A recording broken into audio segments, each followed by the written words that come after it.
एक समय की बात है, एक आदमी था जिसका नाम था रोहन।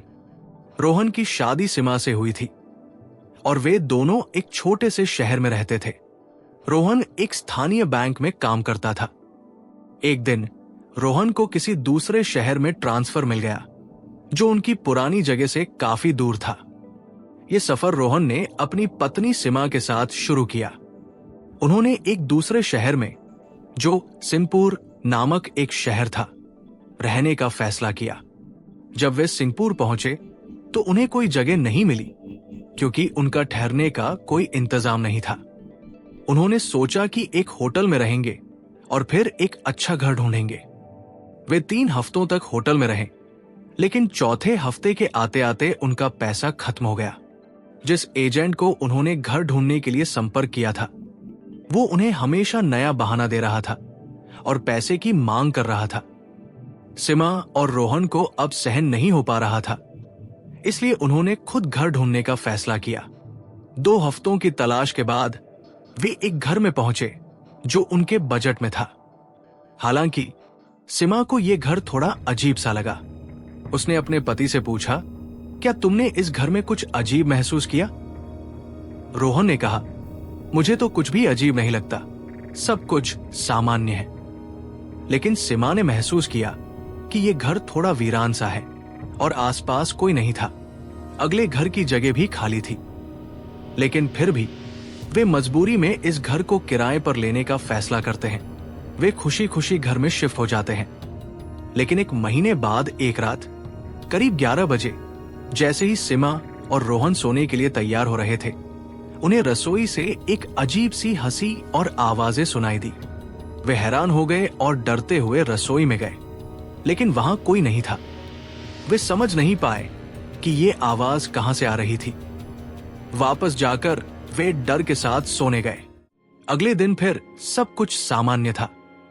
एक दिन जब सीमा अकेली घर में थी, उसने अपने कमरे से अजीब सी फुसफुसाहटें सुनी। वो डर गई और कमरे की तलाश करने गई, लेकिन कोई नहीं था। कुछ दिन बाद ये आवाजें और घटनाएं लगातार बढ़ने लगी। एक रात जब रोहन बाहर गया हुआ था, सीमा ने एक महिला को सफेद कपड़े पहने हुए अपने कमरे में खड़ा देखा। जब सीमा ने उसे देखा, वो महिला अचानक गायब हो गई। सीमा की तबीयत खराब हो गई और वो बेहोश हो गई। जब रोहन घर लौटा तो उसने सीमा को बेहोश पाया। सीमा ने रोहन को बताया कि वो अब इस घर में नहीं रह सकती, यहां बहुत बुरी आत्माएं हैं। उसने कहा। रोहन ने सीमा को समझाने की कोशिश की और एक पुजारी को घर बुलाने का फैसला किया। पुजारी ने घर की पूजा की और इसे शुद्ध किया। अगले कुछ दिन तक कुछ नहीं हुआ, लेकिन फिर एक और रात सीमा ने अपने बाथरूम में एक काली साड़ी पहने हुए महिला को देखा। सीमा ने डर को नजरअंदाज करते हुए महिला से पूछा, तुम कौन हो और क्या चाहती हो? महिला ने जवाब दिया, ये घर मेरा है, मैं यहां पहले रहती थी। सीमा ने कड़ी आवाज में कहा, तुम इस घर को छोड़ दो, ये अब हमारा है। महिला हंसी और गायब हो गई। कुछ दिन बाद सीमा को पता चलता है कि वो गर्भवती है, लेकिन वो बहुत जल्दी एक अजीब बीमारी का शिकार हो जाती है और गर्भपात हो जाता है। इसके बाद कुछ समय में रोहन की नौकरी भी चली जाती है। उन्होंने बहुत कठिनाइयों का सामना किया और उनकी हालत खराब हो गई। सीमा ने बाजार में फल और सब्जियां बेचने का काम शुरू किया, लेकिन फिर भी उनका जीवन बहुत मुश्किल था। एक दिन सीमा ने अपने पड़ोस की एक बुजुर्ग महिला से पूछा कि क्या वो घर के बारे में कुछ जानती है।